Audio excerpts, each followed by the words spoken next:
Today we have Abraham and Kevin from Service Master.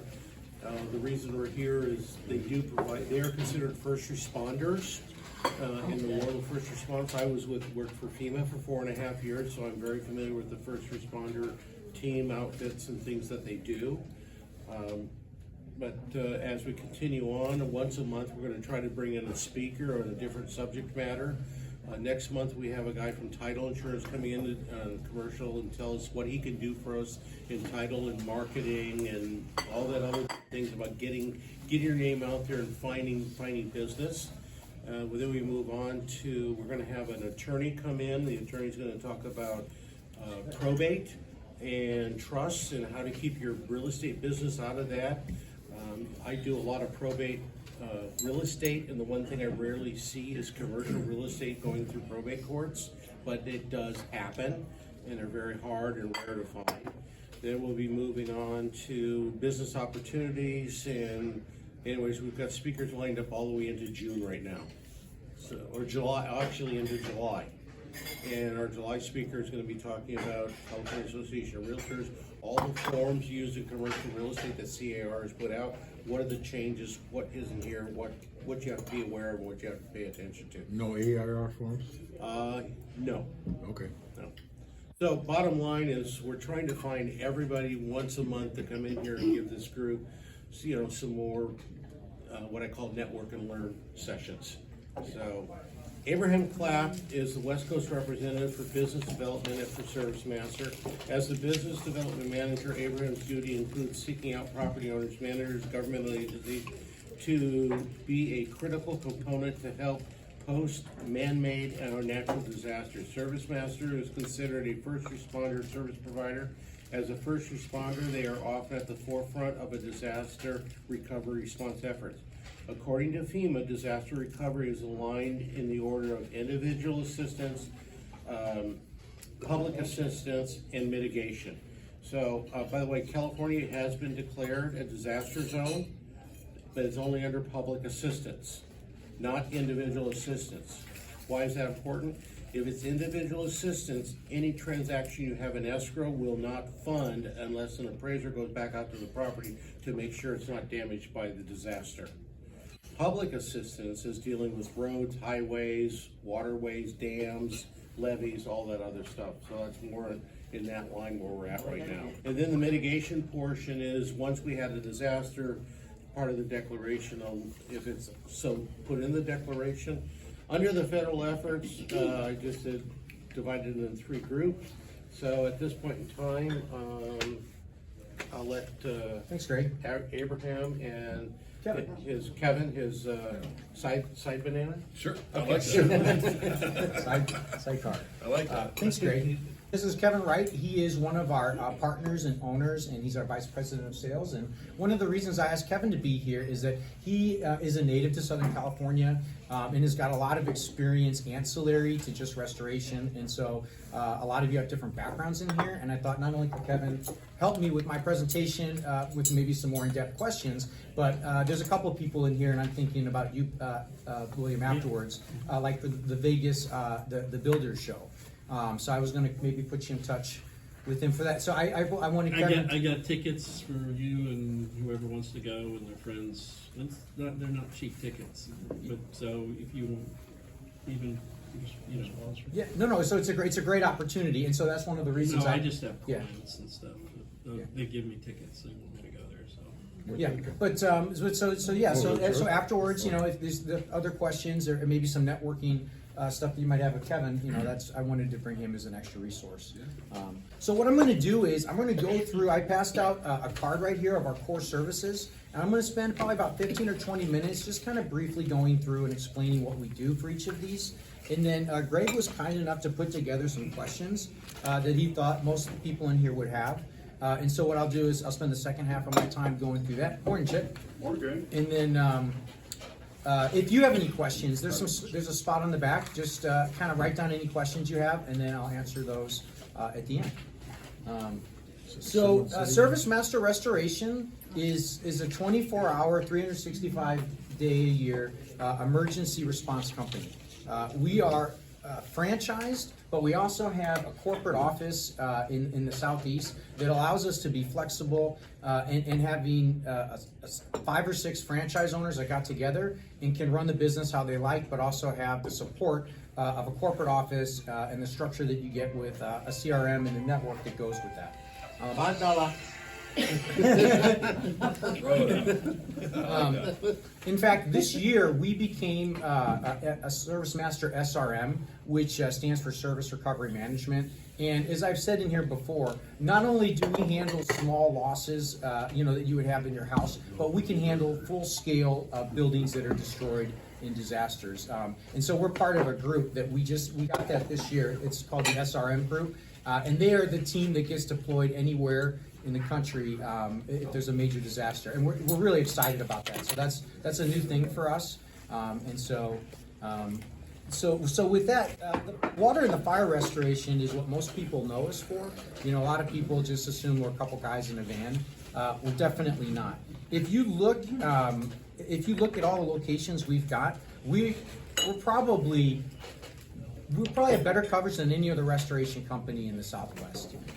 You've got the advantage of working with us, one point of contact from Vegas all the way to Oceanside up to Ventura. So most of the other people that do what we do, they're small little franchises. Just because you may think you're dealing with one company, you might actually be dealing with different people. And like, for example, I know Lou was just talking about he's got 7 or 8 properties. Well, if those are all over the place and you're dealing with just one point of contact versus 5 or 6, I mean, you can just do the math on how much time you'd be saving. So that's one of the advantages of working with us. So water and fire restoration. So I'm going to talk a little bit more on the commercial side because that's what I'm focused on. But if you have, I'll give a real life example. 2 Saturday nights ago, we got a phone call at 10 o'clock at night on the 4th floor of an apartment building. Somebody for about a year had been deciding to hang up their clothes on a hanger on one of the sprinkler heads. We've been doing it for a year, thought that there was nothing wrong with it. Well, it popped off a couple Saturday nights ago. And so what we do is we get that phone call 10 o'clock at night and we send a crew out there immediately and we start setting up fans and dehumidifiers and try to mitigate that situation after the fire department obviously has been there also and they get it shut off. And the reason that that's important is everybody knows water damage is the worst. You want to handle that right away, especially in a really large building like that. So if any of you have any experience with the tall high-rises, those typically, I kind of focus on those because those are the worst when those happen. This one was on the 4th floor, top floor of the building. Obviously, it's going through to each floor beneath. We're really good at responding to those types of losses. So, in fact, on my card is my phone number, and then we have an 800 number. So basically the idea is you can call me anytime, day or night. If I don't answer, please leave a message. I'm kind of an insomniac. I'm up, half the time at night anyway, and I check my phone. So if you leave me a message, I can call you back. And then we got another number here for 24. And the big thing you're trying to prevent when there's water damage is if the moisture stays in the building, then you have a mold problem, which is absolutely much worse than the water. 100%.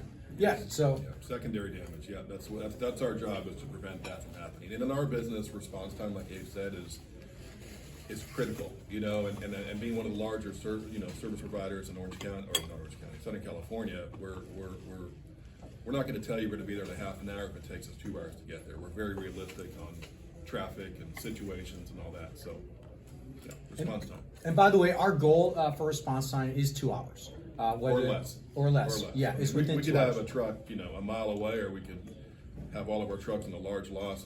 Worst case, it would be 2 hours. Best case, it could be 10 minutes. Yeah, I know when I called Abraham about the roof collapse at one of the industrial buildings I managed, they were there the very next day at the time that they set, and they had Abraham. That's Chris Williams. Yeah. Abraham and his professional were there, and then I got a call back from one of your engineers, I believe it was. Yeah. So I mean, they're right on the ball. Cool. Appreciate that. Yeah. Thank you, Lou. As Lou said, actually, I'm going to skip ahead a little bit to the 3rd bullet point, is the mold remediation, right? So as he said, that's so important to dry the water out quickly because it loves to eat drywall. For whatever reason, it just feasts on that. And there's different categories of water. And so there's basically 3 categories, and all you need to know is that category 1 is the clean water that you would get out of your faucet, right? It's pretty pure. And then category 3 would be something that you would get like from outside, or sewage water, right? So it's completely filthy.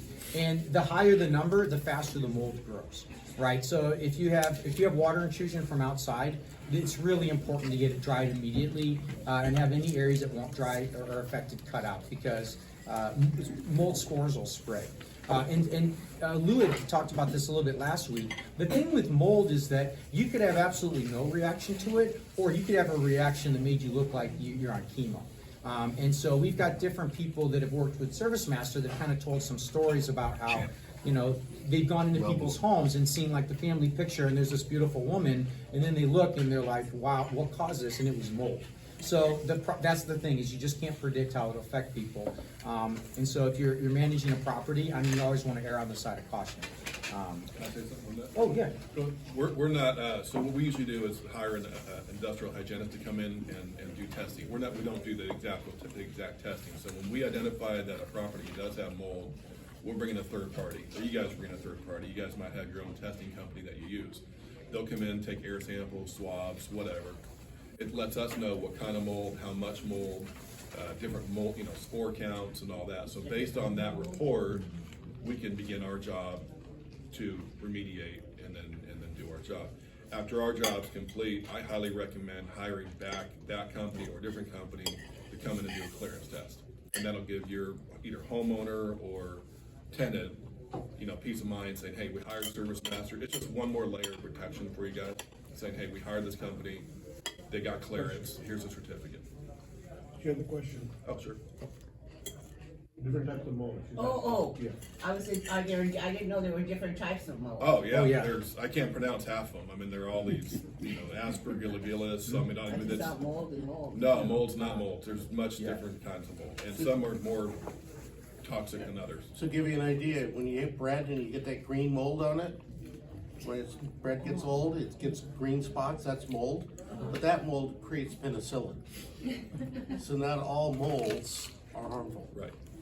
Yeah, and the problem with mold is it's a respiratory hazard. It is. Yes. I mean, when you have a tenant living in a house and using a bathroom that's got mold in it, first thing that happens when you raise the rent, he says, oh no, I've got health issues, so I'm gonna have to go see a lawyer. Yeah. Then you really got problems. That's a red So flag. actually, that's one of the reasons that you want to reach out to us when you have an issue like this, because we're professionals that have been doing this a long time. And to Kevin's point, so we don't do any testing in-house. The reason we don't do that is it would be a conflict of interest, right?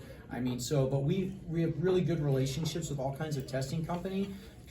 In fact, there were some people last week here that asked for the mold remediation company I work with. It's called Bye Bye Mold. So if any of you need a testing company, we have different ones we work with. I can always refer one. And then kind of going back up to the second bullet point is the fire restoration. So we can do fire restoration from like a house fire all the way up to, I don't know if any of you remember last spring, there was that fire up in the Laguna Niguel Hills that affected about 25 houses.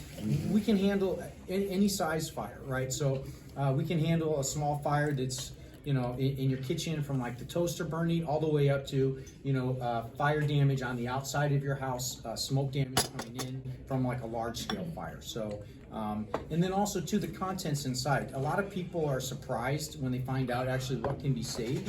So if you know anybody that, that's gone through a fire, commercial or residential, we've got the ability to save a lot of things, documents. If it can be saved, we've got the ability to do it. So that's the fire. And then also we do contents. So like, let's say, you had a giant fire and half of your house was destroyed, but the other half is still there. All your stuff is good, but the contents, they've got smoke damage, and now you're gonna also need some place to store it while the house is being fixed. We have a huge temperature controlled warehouse. In fact, we've got several of them. So we do contents storage. And so what we could do is pull everything out of your house or business that had smoke damage or that needed to be moved out of the way while the repair is done. We put it in our warehouse, we store it, we charge a fee for it, and we put it all back, just like a moving company. So we're a full service restoration provider in that sense. We handle everything from the first phone call all the way to the end. Does homeowners insurance cover that? So a lot of times it depends on the policy. But yeah, I mean, let's put it this way: my renter's insurance policy, I have that coverage. And also too, for those of you that don't know, renter's insurance, especially for personal, it's really cheap. It's less than like $20 a month for really good coverage. So, you know, I highly recommend that you not only have it if you rent, or if you're renting properties, that you require the people to have it. In fact, that probably is could be a big issue for certain people in here. Is that if you require your renters to have renter's insurance, you're being proactive on a whole set of problems later. So if there is a problem, they got renter's insurance. Most of the time, not only is there contents coverage, but there's usually coverage for them to stay somewhere, and then you don't have to worry about all that. It's kind of already taken care of. So I would definitely recommend, making your tenants have renter's insurance. So one of the reasons Greg asked me to do this presentation is there's so many different things that we do that people just kind of never really heard of, and just given our size, we have some capabilities that maybe even some of the other service masters don't have. And one of them is odor removal and deodorization. So we can do a lot of work like in hotels, like say there's like smoke damage, or like from like cigarettes or marijuana, or maybe like there were pets and there's like, you know, went to the bathroom on the carpet, there's like a urine smell. We can go in and treat all that with non-toxic materials overnight. And then in the morning, you turn on the lights, you open up the shades, and it dissolves, and the odor's gone, it disinfects it. And so we've got like some different high-end products that can work with spot treatments. And then if that doesn't work, you can go to some other, more extreme steps, which we do as well. So some people I know they're eating, but this is kind of the part of the job that's like micro dirty jobs, right? So for part of the odor removal and deodorization, that kind of falls into also the decontamination and the trauma and biohazard. So we do a lot of work with assisted living, and sometimes we get calls like, one of my clients is Leisure World, and there's just so many units in there, and things happen. Sometimes people, they pass away, they don't have any family, they're in there for a couple days. Well, as you can imagine, it's after the sheriff's department has gone in and done what they need to do. Somebody needs to go in and take care of that and work with the family and kind of get that unit back to where it needs to be. Go ahead. Quick question. Everything you're talking about, you guys provide. Is this what you're talking about provided by all service masters?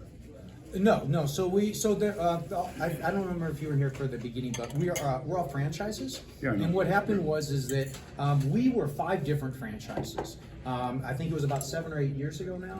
They combined, and so what ended up happening is they ended up being the 3rd largest service master franchise in the country. And because there's so many different types of franchises combined, that's part of the reason we've got such a breadth of capabilities.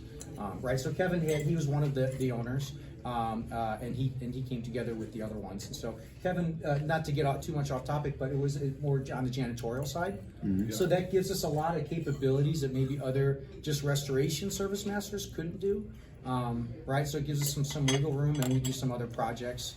Like cleaning around properties. Right. So homeless encampments, graffiti, pressure washing. Mm-hmm. Homeless encampment's really a big problem. We're getting a large one right now, and it's hopefully with the new mayor in Los Angeles, everyone's optimistic, but homeless encampments are a big problem. Yeah, and that actually leads right into, that was the other part of the biohazard. So Okay. we get calls a lot from different properties that have like homeless encampments, like he was saying, and so we'll go to the actual property, we'll clean everything up, but sometimes there's things like needles, there's feces. I mean, it can be kind of bad, and so we go and we take care of the whole thing. We take pictures for our client afterwards, and it's a nice service, right? Because this is stuff that we do a lot of the work that people don't really want to do, those dirty jobs. So I had a close relative that was living in a single-wide mobile home that became a hoarder because of mental problems. Yeah. And after 10, 12 years, they wouldn't let me inspect the mobile home, and when I did, immediately I called a biohazard firm to empty it out. And we put them in independent living. And it was so bad, they had to, the toilet and the sink in the bathroom had to be replaced because they were so badly stained. They couldn't be cleaned, and the carpet had to be ripped up, couldn't be cleaned. And the place had to have an ozone generator in it for several days just to get the smell out of it. And yeah, it's a whole. It's the real deal. It's no joke. So Lou brought up a good point. So hoarding has become an increasing issue, just in the general population, and we specialize in that. So not only do we know how to do the technical work, we've got training for the emotional aspect of it too, right? Because as any of you know, if any of you have ever met a hoarder, right, there's that whole other aspect to it. If you don't address that part of the issue, if you don't train people to know how to deal with hoarders, then you're setting yourself up for kind of a bad situation. So we have people that are, in fact, I've gone out, her name's Lena, she's one of our other sales reps. She's from Sweden, and she's just unbelievable. I've seen her go out on some of these calls where there's just these really just horrible hoarding situations, and she's, in particular, is really good. She's the one that kind of trained me just kind of how to talk to people and understand really what's going on with them. But that's a good opportunity to highlight, our name, Service Master. The Master is highlighted, and I'm not sure if any of you are religious. I'm not particularly religious, but I'm spiritual. But the Master stands for the Creator, for God. And so the idea is that we do everything with the idea of being of service. Right, so you don't necessarily have to be religious to get behind that, but what we want to do is be of service to other people, and so that really is at the heart of everything we do. And the hoarding, in particular, that really highlights that we really take the extra mile to learn how to deal with those situations and those people, because at the end of the day, these are people, right, that we're trying to go in and help. It's not because you get into certain situations where you look at the facility and you go, oh my God. Well, there's that too. Right? Yeah. I've had a few of those. And so I already mentioned that we do like the pack outs and storage. That's kind of similar to contents. But I just want to throw something out here. Recently I had somebody with like an assisted living high rise. They were doing pest control.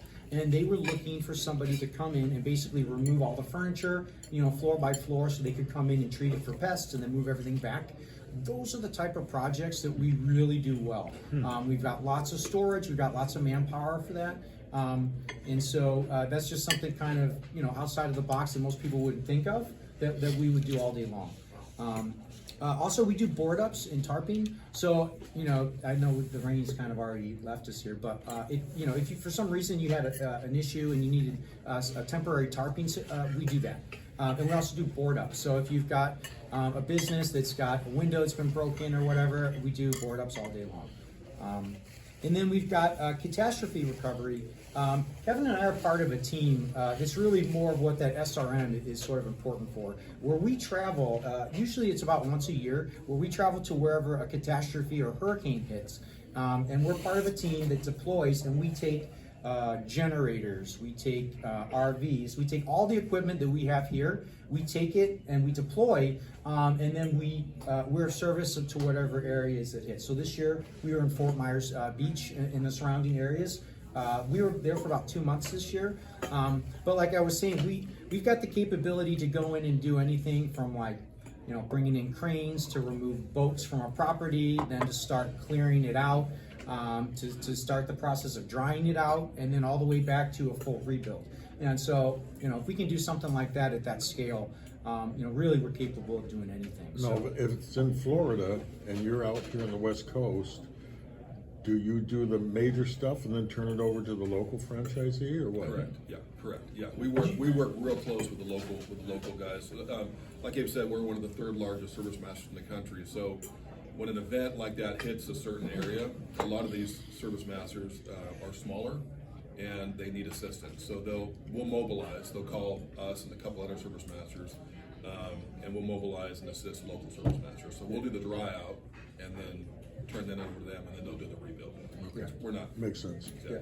Yeah, and also too, the residential. When we go to for these catastrophes, we're really just focused on commercial buildings. So, but we do offer a lot of assistance, right? Like Kevin said, there's other smaller service masters that are just helping people. So as we're driving around, you know, a lot of times people will grab me and ask if I can help them, and even though I might not be the person, we put them in touch with people. And also too, we're really good about carrying like extra water, extra food.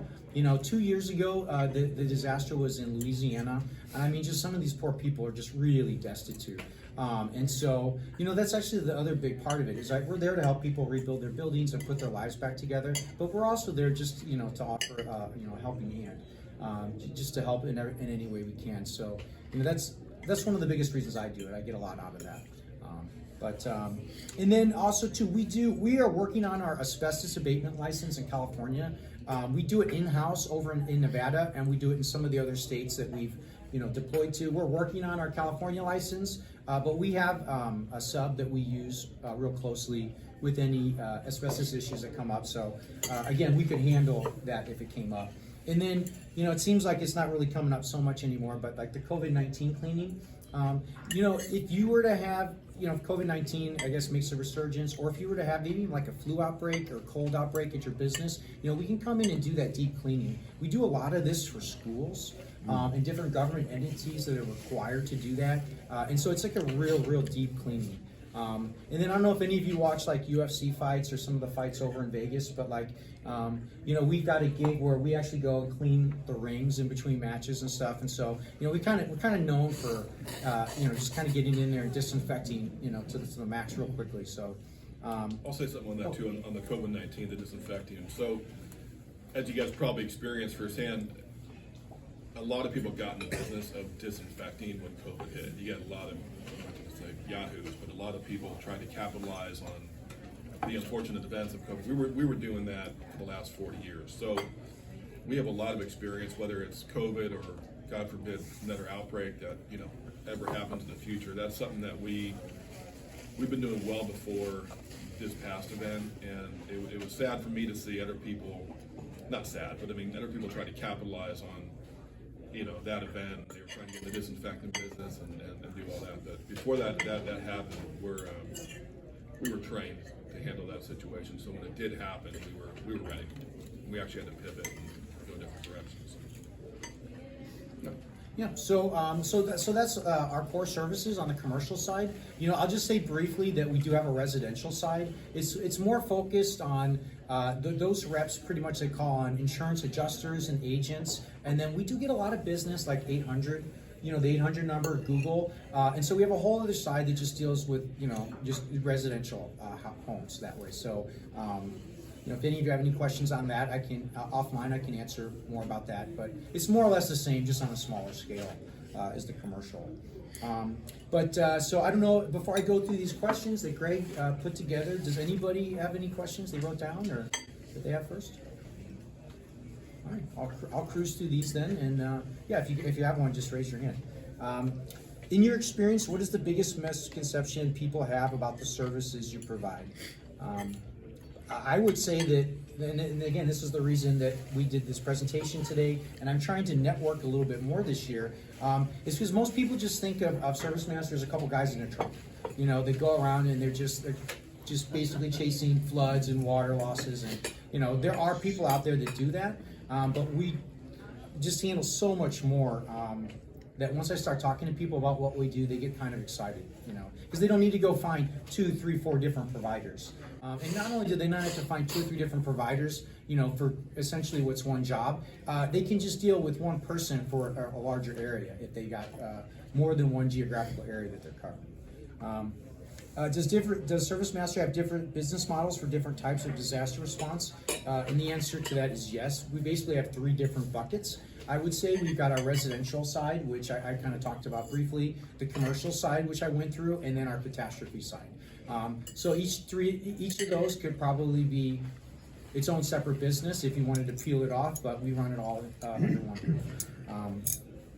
Under the different business models, I answered that one. I'm aware that there are other similar responders for other disasters in the marketplace. Are there disaster response situations where Service Master may refer to another provider? Example, a disaster involving a waterfront building or wharf or pier.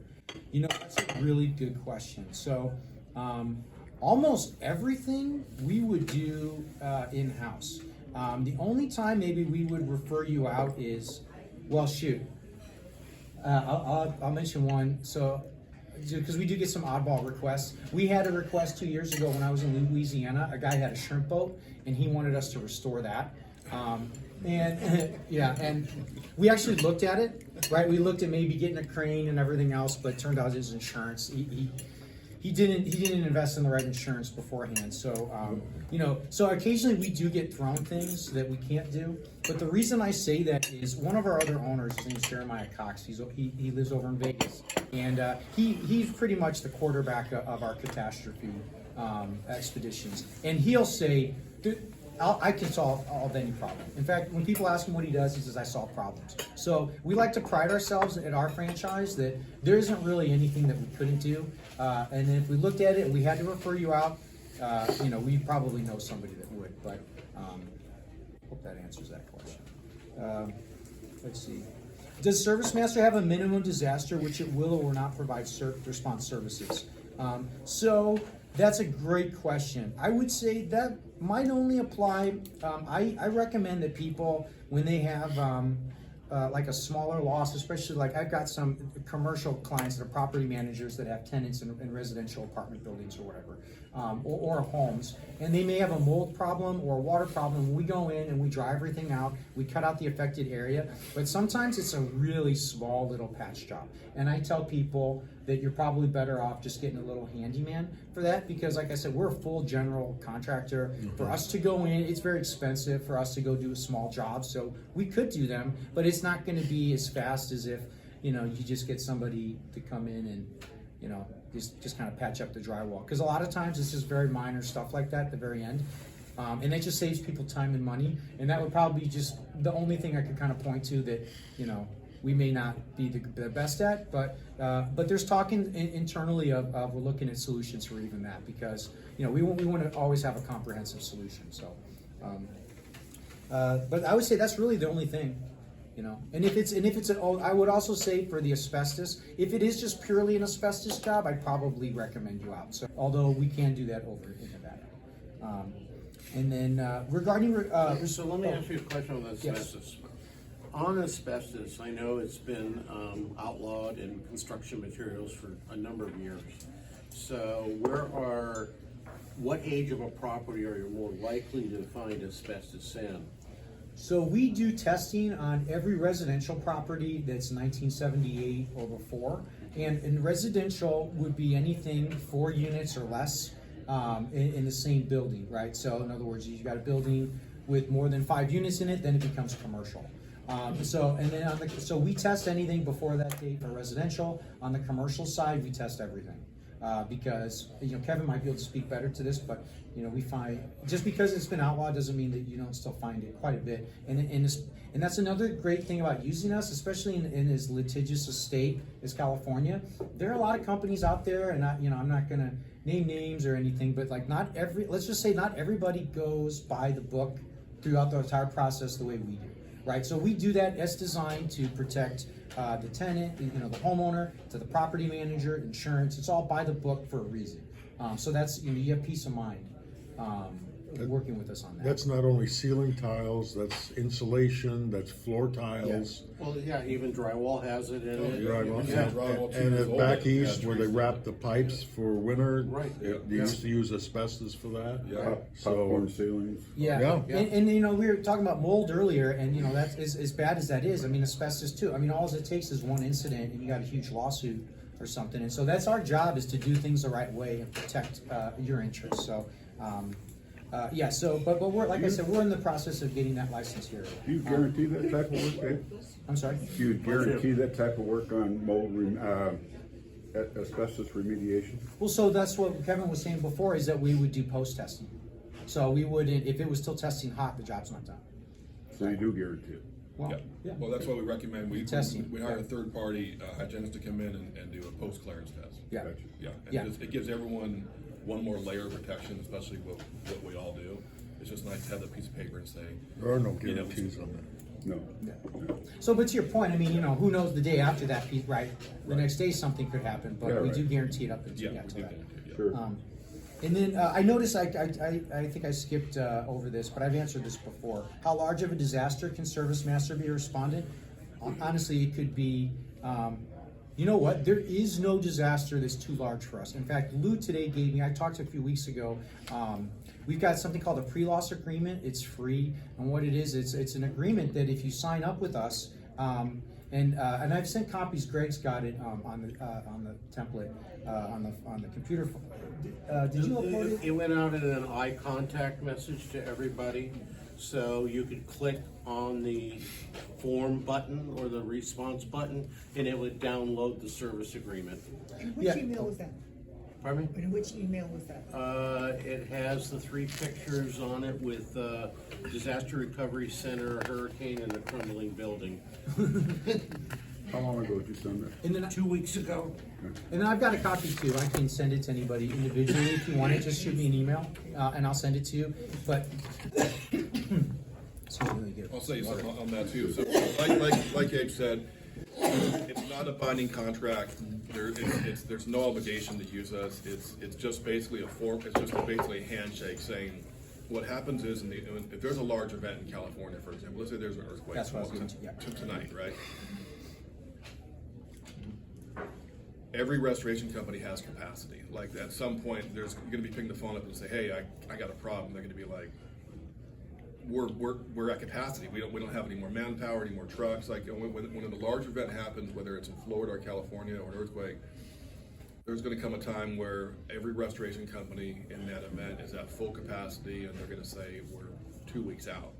What this does is prioritize who's ever in our system already. So when you call us, we pull up your name, your company, and say, "Cool, Yep. we're prioritized." So that and I've been through a few of these where we've had to prioritize certain clients, and no one likes doing that, because you want to help everybody, but the reality is you can't. So that's all that is. Again, there's no cost for it. It's not legally binding. You don't have to use us. It's just saying when you do call us, we pull it up and say, "Yep, we have a priority service agreement signed with y'all, and we're going to prioritize you." Does that apply to residential as well? It does, yeah. It's basically everything. And again, I've been through a few events where nothing's worse than turning down work. No one likes doing that, but everyone hits their max. Yeah. And even we're one of the big guys, and we've hit our max. Yeah, Kevin, floods and fires in California aren't enough. You gotta bring in an earthquake.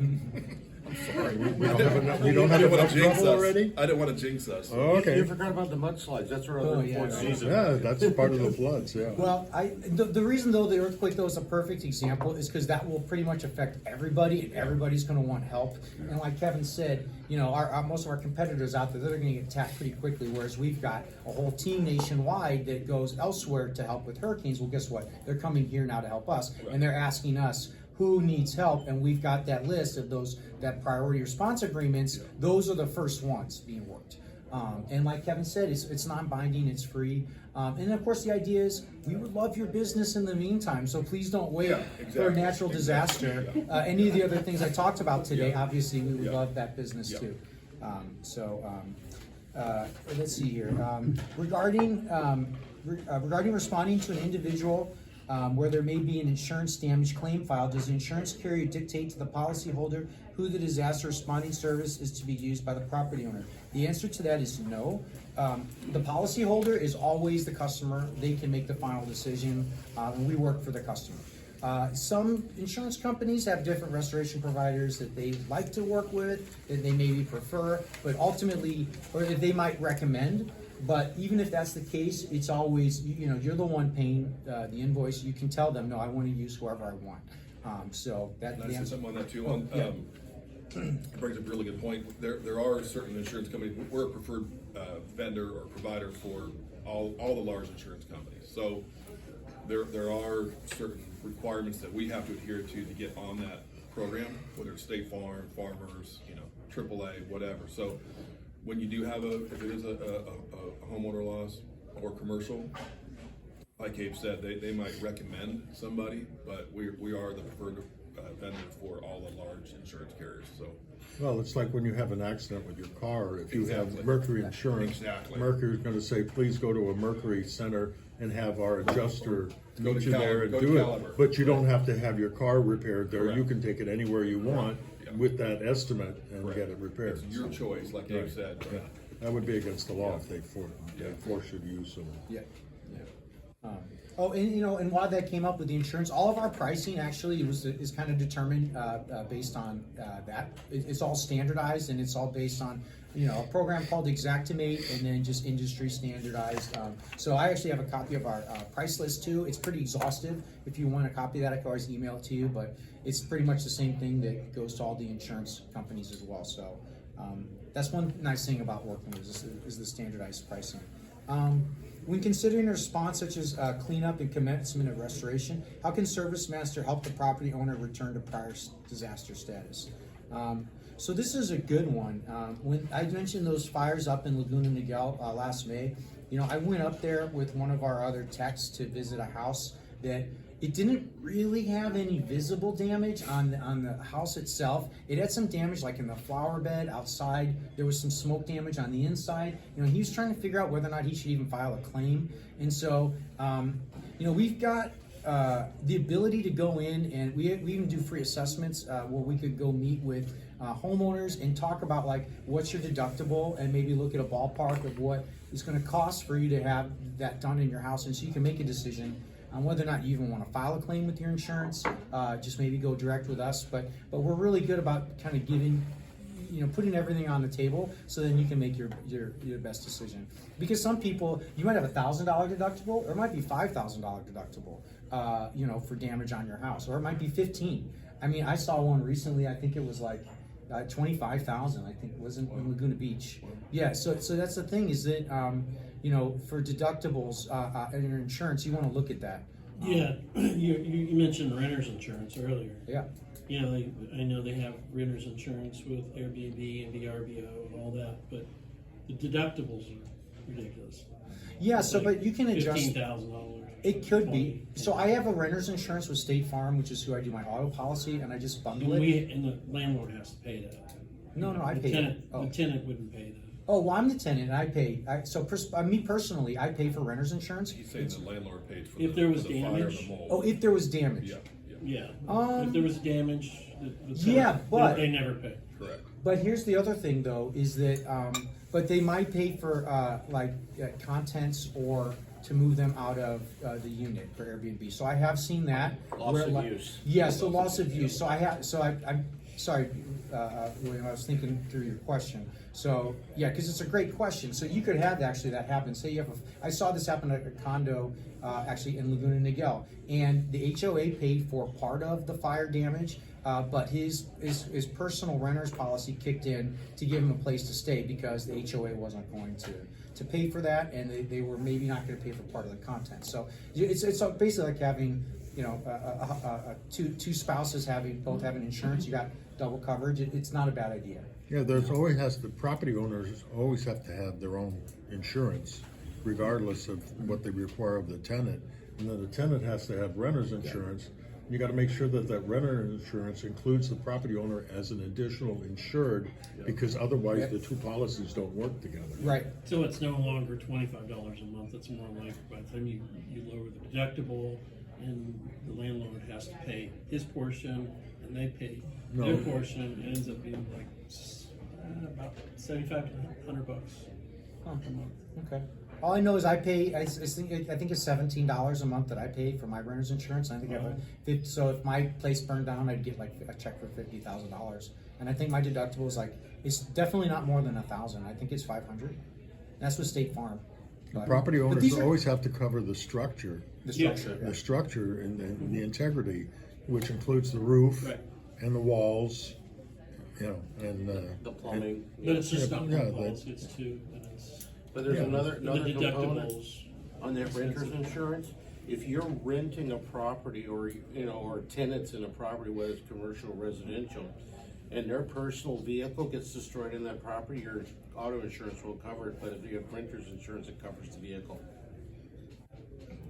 I used to be an insurance adjuster, I know It that. should be like an insurance trivia. If it's in a garage, but what if it's a It doesn't open matter, space? it doesn't matter if it's on the property itself, where you're renting, whether you're a tenant in an office building or a tenant in an apartment building, in your personal vehicle or your vehicles, they are covered if there's damage, a catastrophe to that real property.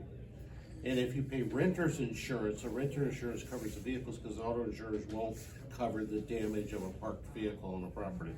Yeah, vandalism's not covered. So I'm just saying that you gotta think about these things, even when in your commercial buildings, you have tenants in there, you know. Might be worth doing some research on renter's insurance, see if it affects you, is maybe the point. Yeah. Yeah. Yeah. I don't Because there's a know lot of to it. a lease, an AR, or, I don't use CAR, I use AIR leases, but I don't know of an AR lease that does not require the tenant to have their own insurance. Correct. I mean, it doesn't matter whether it's a rental house or whether they're a unit in a shopping center, they all have to have their own insurance. But the thing is with their own insurance, their vehicle insurer will not cover a loss parked on the property they're renting. And I know we had one unit in an industrial building that I managed, that they decided they wanted to go into a welding business. And then they had to go into a special insurance for explosive gases. Yeah. But we required them to have that. Yeah. Because if they blow up their unit, they're gonna blow up our building. Right. And if it's short-term housing, then they triple it. So Interesting. it's probably where I'm getting the $100. Yeah, it could be. Well, then just really quick, last question I got here is, and then we're right at time, so that's perfect. Does Service Master have specifically trained team supervision to handle situations where Thank you. asbestos, lead, chemicals, biological debris, etc. are involved? Yes, in fact, this kind of falls underneath the hoarding. So in each of these situations, we've got basically teams will go in, and you've seen those hazmat suits. We got people that go in that will treat any situation like that. Does anybody have any specific questions or anything I covered? I've got one final one. How can Service Master be the go-to partner for commercial real estate brokers, such as, can Service Master help a real estate broker with a client who has property requiring pre-listing readiness by removing harmful conditions such as mold, etc., during the restoration process? That's a long question. Can you repeat that? You lost me. Let me read that. It was a good one, but, okay.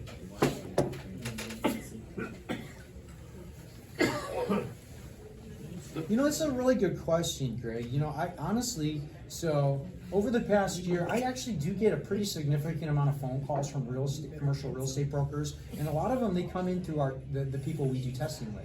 So they will be going out and testing a property, for example, and then they give us a call. And that seems to be how I've been introduced to most of the commercial real estate agents. Other than that, I think for this, I need to just continue what I was talking about. There's a couple commercial real estate groups I'm networking with, continue advertising with them, and then, I have a question. yeah. This happened just a few days ago. We came into our dining room and there was a piece of the I don't know what it's called. It's not drywall, but the ceiling part had just collapsed on the dining table. The in ceiling dining tiles? room. Huh? The ceiling tiles? In a house. Okay. In our house.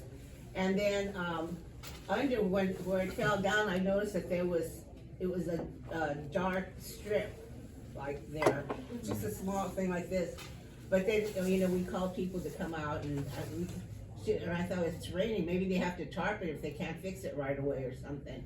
But I was thinking, how fast does it get mold, like within a couple of days? So you said you saw a black strip?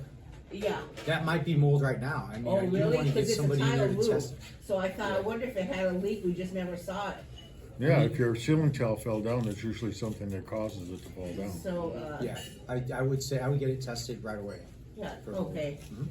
And I know a mold testing company. If you want, I can get it to you. I'll text it to you. The contact card after the meeting. Okay. Yeah, if you want. Okay. Yeah. In fact, he's a friend of Kevin's. He's known him since he was a kid. So. Well, my sister called the insurance company and, because we live together, and they said, well, we'll be out there next week. She said, next week? She says, if it rains this week, we're gonna have all this, water coming through. So, I don't know, she called a few people and somebody's coming out today to tarp it. Good. Until they can get out and, check the tiles and pull the tiles off, whatever they do to Yeah. fix the roof. But there was no indication. I mean, there was no spot, no nothing. It was just, came in, and all this stuff is on the dining room table. No, that happens. I mean, you wouldn't believe how many phone calls I get Monday mornings, and they walked in, everything was fine when they left Friday. When they left, turn off the lights, and they walk in Monday morning, and stuff like that just happens. Oh. Okay. I think it's the second law of thermodynamics, right? Everything falls apart.